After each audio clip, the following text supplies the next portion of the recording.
আশা করি সবাই ভালো আছেন। দেখতে পাচ্ছেন আমার সামনে একটি 32 ইঞ্চি মার্সেল টিভি। টিভিটা এখনো খোলা পড়ে নাই। টিভিটা যে অবস্থায় আমার কাছে আসছে, দেখুন, এটা হচ্ছে টিভির সমস্যা।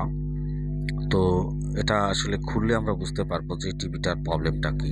তো চলুন টিভিটা খুলে ভোল্টেজগুলো মেপে দেখি যে আসলে টিভির সমস্যাটা কোথায় বা কোথা থেকে সমস্যাটা আসছে। তো এটা হচ্ছে আমার বাম সাইডের কপ, আর এইটা হচ্ছে আমার ডান সাইডের কপ।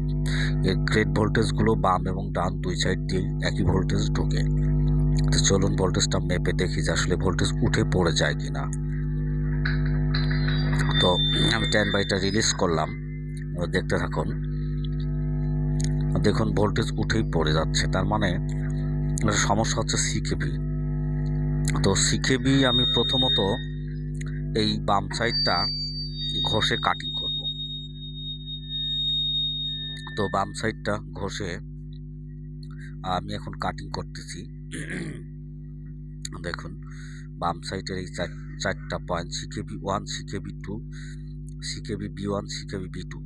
তো এখন ভোল্টেজটা মেপে দেখব। দেখুন আমার কিন্তু ভোল্টেজটা পারফেক্ট ভোল্টেজ।